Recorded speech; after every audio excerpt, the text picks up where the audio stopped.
अगला प्रोडक्ट है हमारा थंडर ब्लास्ट, जो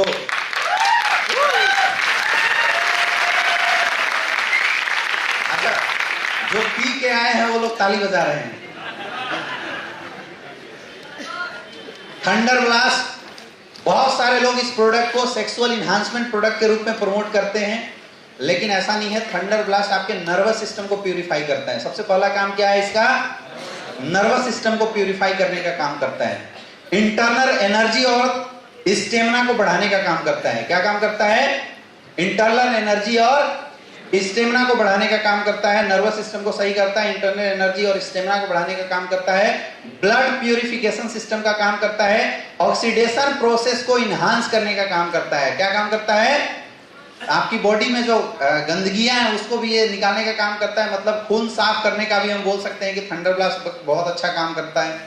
समझ में आ रहा है? तो किस किस केस में थंडर ब्लास्ट को हम लोग यूज कराते आए हैं? किसी को माइग्रेन की समस्या है, किसी को पैरालिसिस की समस्या हो गई, किसी का ऐसे अगर हाथ कांपता है वैसे केस में हम लोग दे सकते हैं। बॉडी वीकनेस अगर बहुत ज्यादा किसी को है वैसे केस में भी हम लोग थंडर ब्लास्ट इस्तेमाल कराते हैं। समझ में आ रहा है? और किसी की अगर सेक्सुअल स्टेमिना वीक है, लेडीज या जेंट्स, दोनों केस में थंडर ब्लास्ट देना है। कई लोग थंडर ब्लास्ट केवल जेंट्स के लिए बता देते हैं और लेडीज के लिए गायनेडो बता देते हैं। ऐसा बिल्कुल नहीं है। थंडर ब्लास्ट लेडीज और जेंट्स कोई भी यूज कर सकता है। समझ में आ रहा है? ब्रेन से रिलेटेड कोई भी समस्या हो, न्यूरल सिस्टम से रिलेटेड, दिमाग से रिलेटेड, स्पाइन से रिलेटेड कोई भी समस्या हो, जैसे किसी को साटिका हो गया तो साटिका के केस में 100% रिजल्ट तो देगा वो कौन देगा? थंडर ब्लास्ट ही रिजल्ट देने वाला है। किसी को अगर बच्चे नहीं हो रहे हैं तो उसका रिजल्ट कौन देगा? थंडर ब्लास्ट देगा। तो अभी बच्चे ना होने के बहुत सारे रिजल्ट भी हमारे पास थंडर ब्लास्ट से निकल के आए हुए। नॉर्मली थंडर ब्लास्ट को आप लोग इंटरनल एनर्जी और स्टेमिना बूस्टर प्रोडक्ट के रूप में भी इस्तेमाल कर सकते हैं। बस ध्यान रखना है कि अगर आप इंटरनल एनर्जी स्टेमिना बूस्टर के रूप में अगर आप इस प्रोडक्ट को इस्तेमाल कर रहे हैं, दूध के साथ लेंगे तो इसकी रिजल्ट बहुत अच्छी बढ़ जाती है। लेना कैसे है थंडर ब्लास्ट को? खाने के घंटे बाद 20 ml 2 टाइम इस्तेमाल करना है। कैसे इस्तेमाल करना है? खाने के घंटे बाद 20 ml 2 टाइम, और थंडर ब्लास्ट के साथ दूध लेना जरूरी है। कुछ प्रिकॉशन नोट करके आपको नोट करना चाहिए। अगर किसी को थंडर ब्लास्ट यूज करने के बाद डिसेंट्री टाइप से होता है, जैसे कई लोग ऐसे रिपोर्ट आता है कि डिसेंट्री हो रहा है, तो थंडर ब्लास्ट पानी में थोड़ा गुनगुना पानी में मिला के पिलाइए। उसकी डोजेज कम कर दिए, क्योंकि एक हैवी प्रोडक्ट है। समझ में आ रहा है? कई लोग बोलते हैं कि सर लैट्रिन 2 दिन से पतला ही हो रहा है, तो वो आपके शरीर की गंदगी को बाहर निकाल रहा है, इसमें परेशान होने की जरूरत। कई लोगों को थंडर ब्लास्ट इस्तेमाल करने के बाद शरीर में खुजली होने लगती है। आ रहा है ना ऐसा केस? तो अगर थंडर ब्लास्ट इस्तेमाल करने के बाद शरीर में खुजली हो रही है, इसका मतलब उस इंसान के शरीर में बहुत ज्यादा गंदगी है। ये एक अच्छा साइन है। अगर ऐसा किसी को हो रहा है, बोलो कि पानी खूब पियो, धीरे धीरे वो गंदगी जैसे पेशाब के रास्ते बाहर निकल जाएगी, वो खुजली होना खुद बंद हो जाएगा। अच्छा, कई लोग ऐसे भी बोले कि सर मतलब अंदर से ऐसा फील हो रहा है कि क्या कर दें। ऐसे एक बंदा फोन किया, बोला सर थंडर ब्लास्ट लिया हूं सर, अंदर से ऐसा लग रहा है कि सर मतलब क्या कर दें। तो कुछ नहीं करना है, फोल्डर उठा के प्लान देना है।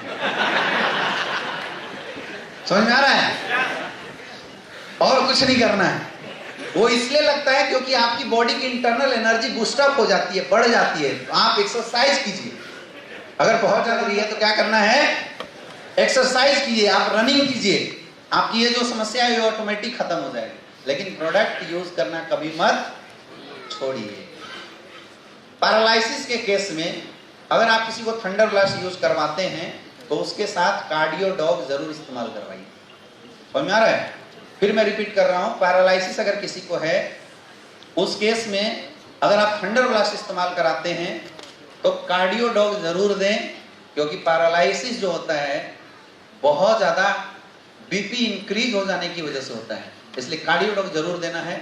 और अभी अपने पास ओमेगा कैप्सूल आया हुआ है, ओमेगा कैप्सूल आप जरूर इस्तेमाल करवाएं, उससे रिजल्ट आपकी बिल्कुल बहुत ज्यादा इंक्रीज कर जाएगी। किसी को अगर बच्चे नहीं हो रहे हैं उसके लिए आज तक हम लोग मेल को इम्यूनोडॉग और थंडर ब्लास्ट देते थे, यस या नो, और फीमेल को इम्यूनोडॉग, गाइनोडॉग और थंडर ब्लास्ट देते थे, आया ना। बच्चे न होना खास करके मेल के केस में बॉडी में बहुत ज्यादा टॉक्सिसिटी के कारण की वजह से होता है, जैसे बहुत ज्यादा अगर कोई शराब पीता है तो उसकी जो स्पर्म काउंट है वो खत्म हो जाती है, उसकी सेक्सुअल स्टेमिना बहुत ज्यादा डाउन हो जाती है, समझ में आ रहा है? और जो उसके स्पर्म की जो लिविंग स्टेटस है, मोटिलिटी है, वो डिक्रीज कर जाती है, जिसकी वजह से इंपोर्टेंसी, बच्चे न होने का केस मैक्सिमम पाया जाता है। कई लोग ऐसा भी बोलते हैं कि सर मेरे घर में तो जो हस्बैंड है वो पीता नहीं है, सिगरेट दारू कुछ भी नहीं पीता, फिर इंपोर्टेंसी कैसे हो गई? तो वो इंपोर्टेंसी आपके घर में यूज होने वाले पेस्टिसाइड, इंसेक्टिसाइड से जो युक्त खाद्य पदार्थ हैं, पिज्जा, मैगी, चाउमीन में जो मिले हुए टॉक्सिक मटेरियल है, उसकी वजह से हो रहा है। इसका बहुत आसान तरीका है कि आप अपनी बॉडी से किसी भी प्रकार की एंटीऑक्सीडेंट प्रोडक्ट यूज करके ऑक्सीडेशन करवा दो, मतलब एंटीऑक्सीडेंट यूज करके फ्री रेडिकल्स को बाहर निकाल दो, तो इंपोर्टेंसी की समस्या बिल्कुल खत्म हो जाएगी। तो थंडर ब्लास्ट एग्जैक्टली वो काम करता है। तो इसको और इनहांस करने के लिए आप मेल को इम्यूनोडॉग थंडर ब्लास्ट देते आए थे, आप मेल को एक ओमेगा कैप्सूल बढ़ा देना, एक बीटा डॉग बढ़ा देना और पंचतुलसी बढ़ा देना, तो जो रिजल्ट जो आ रही थी उसकी रिजल्ट के चांसेस और बढ़ जाएगी। क्लियर है? फीमेल में भी ये दो चीजें आप बढ़ा देना, ओमेगा कैप्सूल बढ़ा देना और बीटा डॉग बढ़ा देना, रिजल्ट बढ़ जाएगी। अभी तक हम लोग प्रेग्नेंट वीमेंस को कोई भी प्रोडक्ट नहीं दे पाते थे, यस या नो? लेकिन अभी मैं आपको बताऊंगा कि ये दो ऐसे प्रोडक्ट हैं, अभी आने वाले आगे हम स्लाइड में डिस्कस करेंगे, जो प्रेगनेंसी वुमेन्स को अगर आप दे देते हैं, खिलाते हैं, तो क्या होगा अभी स्लाइड में देखेंगे। क्लियर है? थंडर ब्लास्ट क्लियर हो गया?